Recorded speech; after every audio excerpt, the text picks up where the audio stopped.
बच्चों last time मैंने आपको कंसिडरेशन अदर देन कैश की थ्योरी समझाई थी। आज मैं जो क्वेश्चन बता रहा हूँ इससे ज़्यादा बोर्ड में मैक्सिमम क्वेश्चन नहीं आ सकता। जो आपको मैंने पहले क्लासेस दी है उनमें आप देखो कि एनपीओ में सेम बोर्ड में क्वेश्चन आए हैं।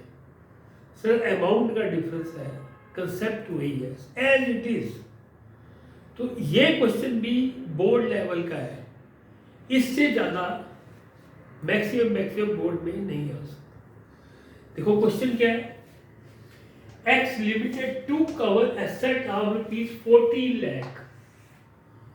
एक्स ने 14 लाख रुपए की एसेट वाई से खरीदी, एक्वायर की, एंड लायबिलिटी ऑफ ₹4 लाख।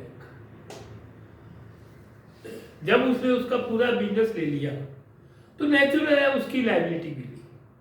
तो एसेट कितने की ली? 14 लाख की।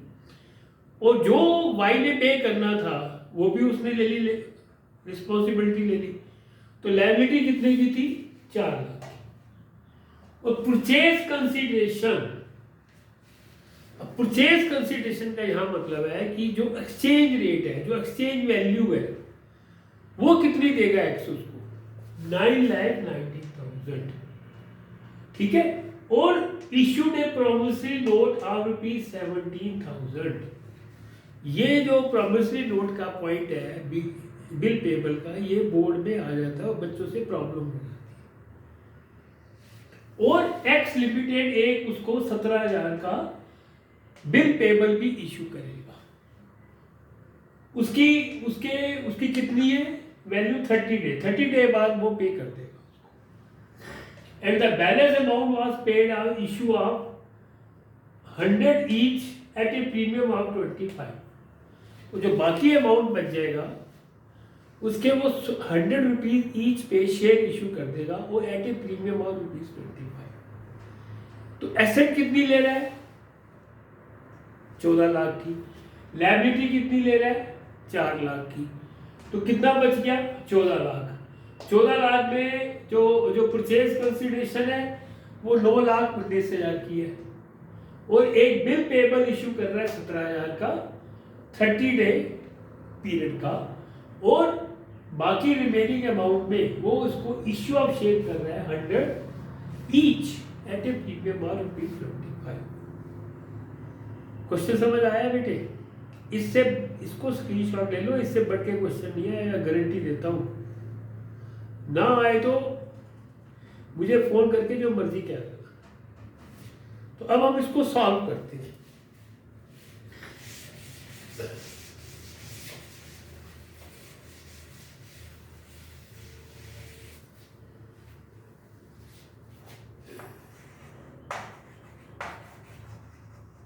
Sundry asset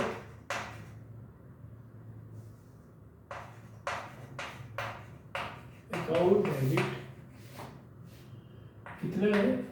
14 lakh. 14 लाख की उसने एसेट ली है, ठीक है। और लायबिलिटी कितने की ली है?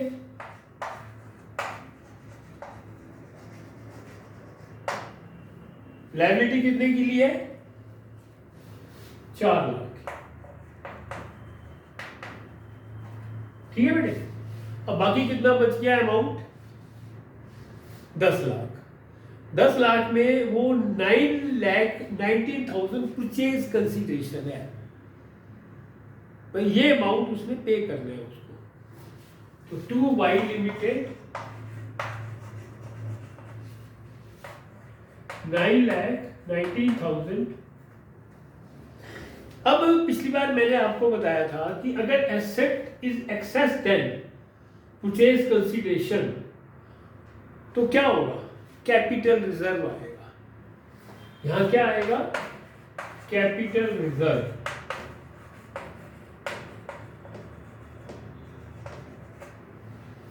कितना आ गया? 81,000। ये कंपनी का प्रॉफिट हो गया। तो मैंने लास्ट टाइम भी बताया था it is not a running profit. ये रनिंग प्रॉफिट नहीं है। जो इस तरह के केस में प्रॉफिट आता है उसको हम कैपिटल रिजर्व में लेते हैं। तो एंट्री क्या हुई, sundry asset 14 lakh, liability 4 lakh, purchase consideration क्या था 9,90,000 और 81,000 एक्स लिमिटेड को प्रॉफिट हुआ not from the running business but due to this consideration. Okay बेटे, अब इसकी क्या लिखोगे description, being asset and liability acquired, being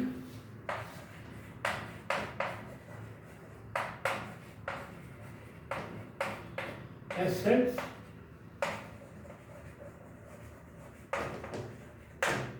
acquired, ये डिस्क्रिप्शन जरूर लिखनी है, नहीं लिखोगे तो नंबर कट जाएंगे, मैं बता रहा हूं।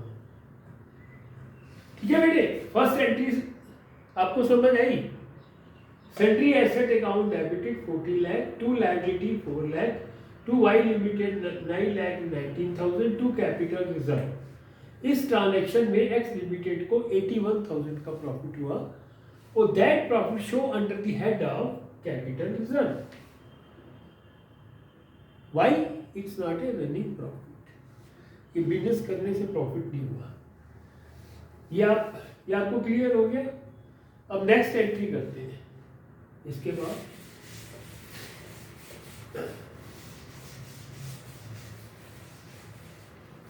अब y की परचेज कंसीडरेशन कितनी है 9,19,000।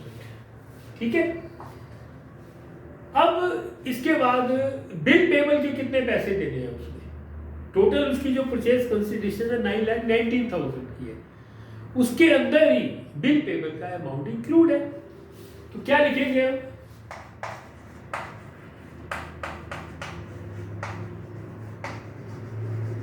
टू बिल्स पेबल अकाउंट कितने का है 17,000। अब 9,19,000 में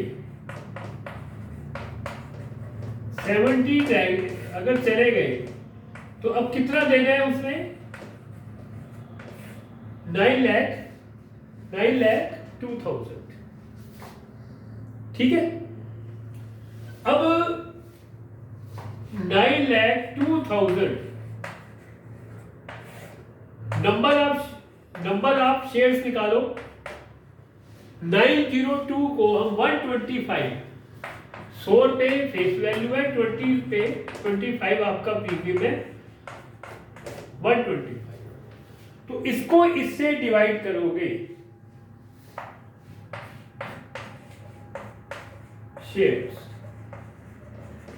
ये वर्किंग नोट में जरूर दिखाना, नहीं दिखाओगे नहीं शो करोगे तो आपके नंबर कट जाएंगे। अब नंबर ऑफ शेयर्स कितने हैं 7210, तो यहां क्या लिखेंगे 2 शेयर कैपिटल, इसको 100 से कर दो, 7,21,600। फेस वैल्यू क्या है 100 और 25 प्रीमियम है, तो आप 25 प्रीमियम शो करोगे, सिक्योरिटी प्रीमियम रिजर्व अकाउंट कितना आ गया, ये आप 902 में से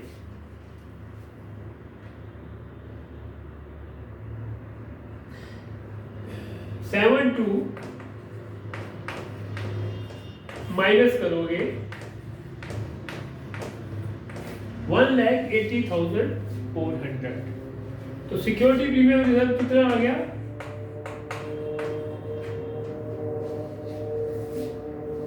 ठीक है। अब इसकी डिस्क्रिप्शन क्या लिखोगे, being share issue to Y, being number of share जरूर लिखना 7216 at a premium of ₹25 and also bills payable issue to Y Limited of ₹17,000। ये जरूर लिखना, मैं आपको बार बार रिक्वेस्ट कर रहा हूं। अब समझ आई, वाई को कितने देने थे 9,19,000, जिसमें से बिल पेबल का उनका कंसिडरेशन था 17,000, तो रिमेनिंग अमाउंट कितना रह गया, ये देखो ये मैंने किया है 9,19 में से ये 17 माइनस कर दिए 9,02,000। अब 9,02,000 और शेयर कितने, शेयर की 100 प्लस 25 125, 902 को डिवाइड बाय 125, तो नंबर ऑफ शेयर्स कितने आ गए 7216।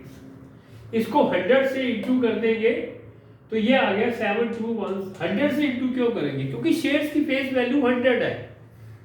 कभी भी प्रीमियम के साथ मत मल्टीप्लाई कर देना, हमेशा फेस वैल्यू के साथ ही उसको मल्टीप्लाई करना है। 7216 और प्रीमियम अलग शो करना है। To security premium reserve account 18400, मैंने शॉर्ट में लिखा है, आपने सिक्योरिटी प्रीमियम रिजर्व पूरा मेंशन करना बोर्ड में। ये तो नंबर कट जाते हैं, हम चेक करने जाते हैं, लेकिन कई बच्चे शॉर्ट में लिख देते हैं, क्योंकि जो आंसर शीट है, जो आंसर शीट प्रोवाइड करते हैं उसमें पूरा शो करते हैं। नहीं कटेंगे तो नंबर कट गए, तो आपका नुकसान है, एंट्री ठीक होते हुए भी नंबर कट गया। और नीचे डिस्क्रिप्शन को मेंशन जरूर करना, कभी मत भूलना। ओके, और it's my again request to you, please subscribe it and like it. Okay, इसको मत भूलना। अगर आप इस तरह करते रहोगे, मोटिवेट करते रहोगे, तो देखो पिछले एमपीयू के आप देख लो मेरे लेक्चर, बोर्ड का पेपर तो बाद में हुआ है ना, सेम क्वेश्चन आया है। और ये मैं कह रहा हूं, ये कंसिडरेशन अदर कहेगा, ये आता ही आता है क्वेश्चन, और ये मैक्सिमम है। इसमें कैपिटल रिजर्व था, ज्यादा ज्यादा गुडविल आ जाएगी, एंट्री वही है। गुडविल किस केस में आती है, जब पेएबल अमाउंट सन्ड्री एसेट से ज्यादा है, तो गुडविल। अगर asset is more than payable amount तो कैपिटल रिजर्व। बाकी देखो इसमें कैपिटल रिजर्व भी आ गया, सिक्योरिटी प्रीमियम भी आ गया, बिल पेएबल भी आ गया। 3 एंट्री आई है इसमें, बिल पेएबल, सिक्योरिटी प्रीमियम और कैपिटल रिजर्व, 3 पॉइंट आए हैं। ओके, डू इट रिगरसली और please subscribe it. Okay, thank you.